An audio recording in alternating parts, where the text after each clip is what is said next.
strong. Can't break it almost.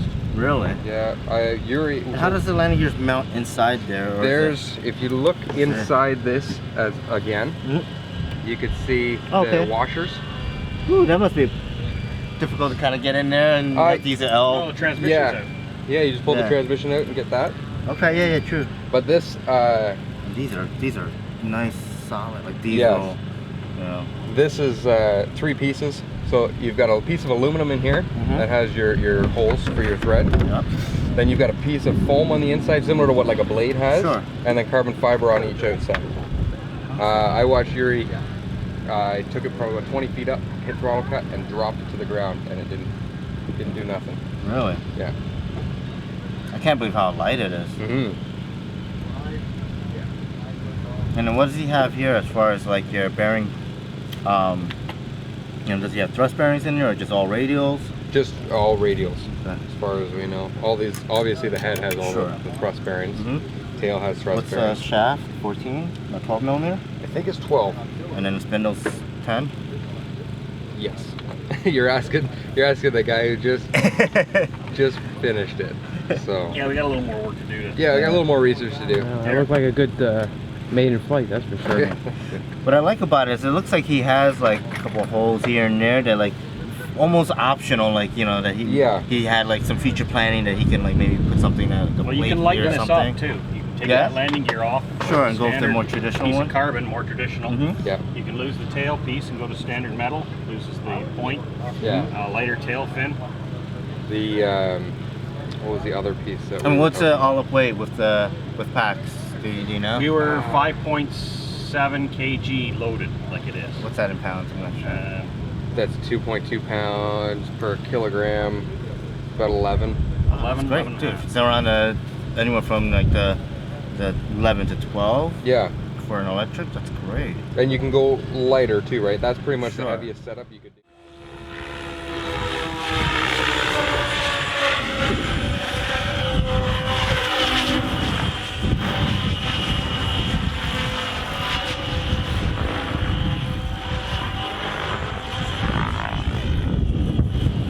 There's definitely room for... That's interesting. The following arms, it bolts in but doesn't pinch here. You actually pinch with the extra set of bolts on the other side.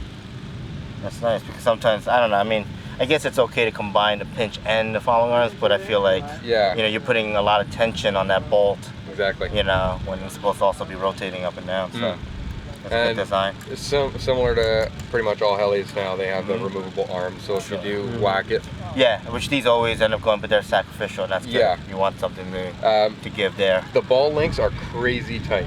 They're Yuri hand makes them in an injection mold that he made. Okay. So they're not, you don't just go to the hobby store and buy these ones. He has them with him. They are super strong. Nice. So it's 12.5 with these blades, with everything you see. 12 and a half. And even like we had the fan in there. Sure, yeah. Connectors in there. Right. Yeah, this whole setup the way it is, flight ready. The way it is, yeah.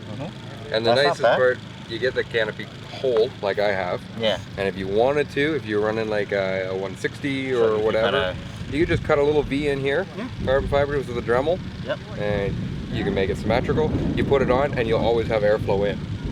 Now, does that cause any issues, airflow, because it's pretty capped at the end? No. Having any drag? It wouldn't do. There is holes on the bottom too, right? Did I notice? Yeah. Yeah, those are for different features as well. So one is for belt setup, tension, and everything else. There's another feature here. These holes are capped off. There's one behind the Scorpion sticker. They also do have a belt tensioner system. Oh, okay. So the belt tensioner, like touring cars, like RC touring cars? Yeah, they have the roller and the shock, So it's using a shock. And it's using a shock with different weighted oil and springs to keep the belt tension. Nice. So it's not absolutely needed, but everybody likes to have. And this is a brass tubing at the carbon fiber and the brass. In and out. The brass is just for a wear point on the fuselage. Oh, so it's just like glued on, like if I were to move this? Yeah, you can. Oh, okay. No, it's epoxied in. Yeah, I wasn't sure if it was like a sleeve where the push rod would go in and out of, or if it was part of the push rod. Yeah. Okay. And then he does a really nice job on the end of the turnbuckles for the tail. The tail is epoxied in with Kevlar epoxy, and then a brass tube is slid over top for cracking. Okay. So where the goblins, you know that trick where you put the fishing line? Fishing line, or yeah. Basically, that's the same way. It's just doing it with brass. Which is nicer. Yes. It looks nicer. Definitely cleaner. And let's see here. Oh, that's awesome. Man. It looks so nice. Which Scorpion you have in there? That's a 45, 25, 520. It's just a Mikado edition. The only reason we use the Mikado edition is because the shaft needs to be 44 millimeters at minimum. Okay. So there's actually, if you were to pull this top cover off, there's a bearing this way holding the shaft, so there's no flex on the shaft. Okay, yep. And then there's another bearing going down for this shaft. Sure. So there's 2 bearings in that cap, and then there's a brass sleeve that stops the bearing from sliding. Yeah, just at the right. Yeah. But if you wanted to take the motor out of the heli, you take these 3 bolts out, pop the motor up. If you can take off your wiring and whatnot. Pop that up and undo the 4 bolts, and it's off. So if you wanted to do, let's say you wanted to do a servo change, or you wanted to do a motor change or something like that, it's probably a 20-minute job. Pop everything out, just pull the whole transmission out. Pull the whole transmission out, and then you can work on it on the bench. You don't even have a fuselage to spin with. You need the big room. Yeah. How about head speeds? What's it rated for? What can it run? They've gone crazy with it. Yeah? What was the head speed that Yuri ran, the highest one? 2400 or 2500. 2500? It's 700. insane.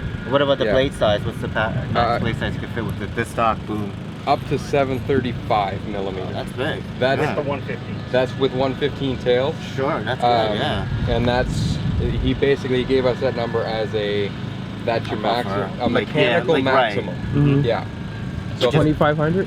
Huh? 25. That's pretty fast.